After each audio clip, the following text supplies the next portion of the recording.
Jimmy Dad, Jimmy. I have Apurva with me. Good morning, Apurva. How are you doing? Hi Jimmy, I'm doing good. How are you? Very good, thank you. Apurva, you are a B person. So, can you tell us you're a B positive person, so to speak? So, could you tell us what you do at the Hive Trust? Yes, Jimmy, sure.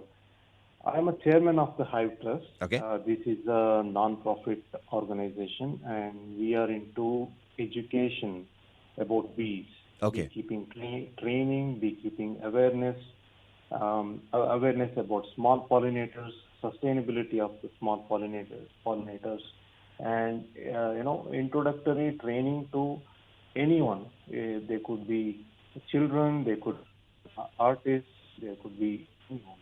So we would like to include all sections of society and introduce the vital existence of small pollinators such as bees. One thing that I have noticed is that people are scared of bees, and for good reason, because there are stories about being stung by bees and all of that.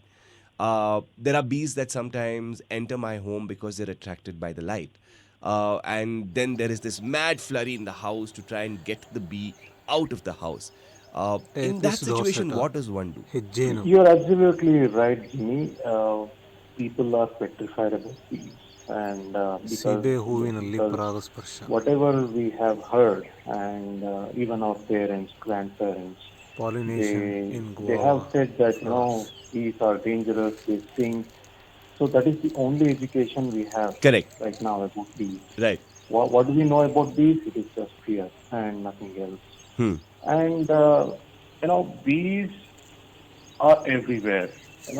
Just because we don't see them, it doesn't mean that they are not there. It's Okay. a subtropical country. We are living in a subtropical country. We are surrounded with bees, snakes, and everything. Huh. So whenever bees get into your home, the way you do with those insects which will come inside during the rain, Uh-huh. the same thing you will have to do. Switch off the light, Switch off the which light.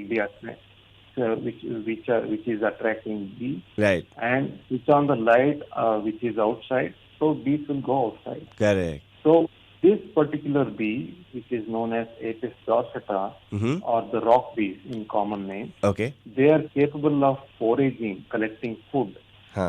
in the full moon nights also. And they are kind of partial nocturnal, and that is why they are attracted towards all these artificial lights. Okay. And there is a term called light pollution. When we switch on light, unusually all these nocturnal animals and insects will suffer because of it. Right, right. Okay.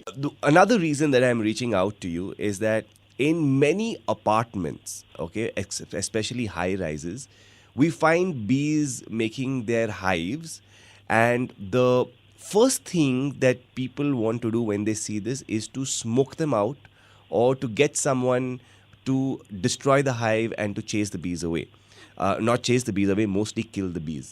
Now, my I've read very vaguely that the bees are a really important part of our environment.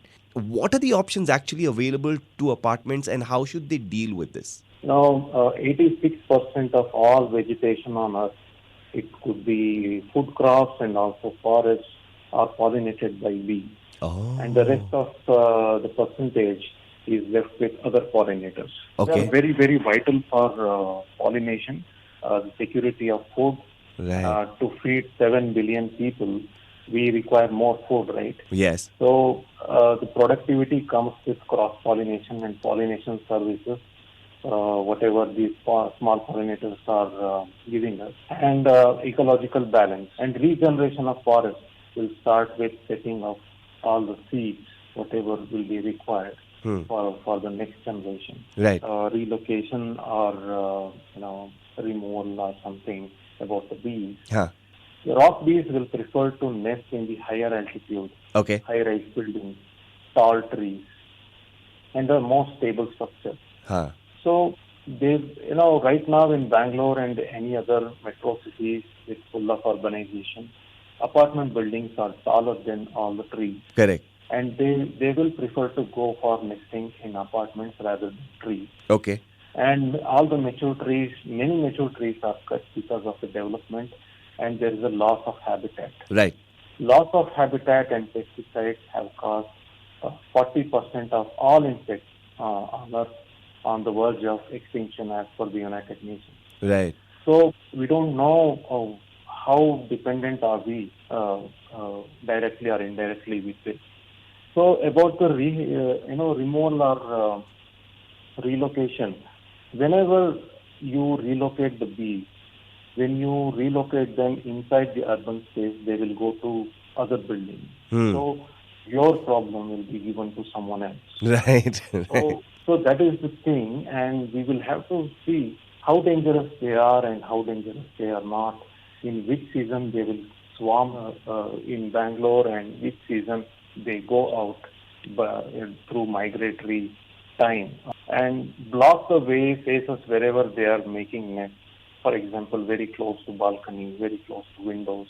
Uh-huh. There are a few small hacks where you can adjust and fix so that they should not be coming very nearby to you.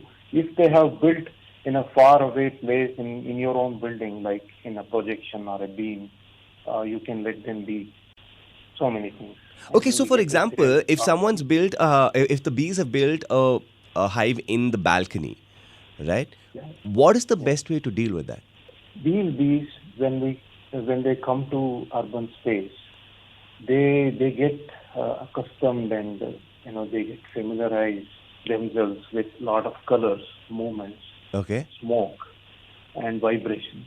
Okay. They can't hear. They don't have ability to hear, but they can sense vibrations. Right. And not a threat for them, and then only they will build the nest. Okay. They are also fearful about their family. It's a family. Right. Bee colony is a family. Right. It is full of egg larvae, pupae, worker bees, male bees, and one single queen. It's a family. Right. So they build, analyzing that this is not going to be threat for them. Huh. But when they build, when they become big, then people will identify it is growing big. It could pose threat for their children. So then they will call a service which will exterminate. Whatever we have assumed how dangerous they are not that dangerous. That is the reality. So you're saying that because they've analyzed the threat, if a bee has built a hive in my balcony, I should just let it be. It will not attack me if I go into the balcony to do work or to do something. Definitely not. If you provoke them by hitting something to the beehive, like pelting stone or pelting anything, or move very fast, we will be having reflexes for insects when they Yeah. step on your head. Right. Right. You will be doing a swatting or something. We should not be doing that. Move slow in your balcony, and don't wear body spray or perfume, any pungent smell which it may irritate them or confuse them, because bees communicate themselves with pheromones. They have 44 main pheromones. Okay. So if we tune ourselves with these small things, nothing happens. I know many people accommodating so many beehives in their balconies. Oh, They are nice. fine with it. But the people who will be hosting the beehive, they will be fine with it. So cute. I love how you say hosting the beehive. That's beautiful. I think it's a great place to leave this conversation. Just wanted to check with you, if people want to learn more, like you said, you have education resources. Where can people actually come to experience this firsthand? Yeah, we stay at Magdi Road in a village called Kadabagire. Okay. People can get into our website www.beehivetrust.org. Okay. In the contact section, they can fill in their interest about learning beekeeping, or just want to have a bee sensitization talk in their society, Right. so that we can go there and give awareness about bees. And I hope more people reach out to you saying, hey, I need help. Please come and help. Thank you so much, Jimmy. Thank you for giving me some time for talking. Not about at all. bees. Not at all. Love Bees it. really require our help. Yeah. Especially in the urban space. Correct. Thank you so much. Absolutely. Thanks, Apurva. Take care, man. Bye.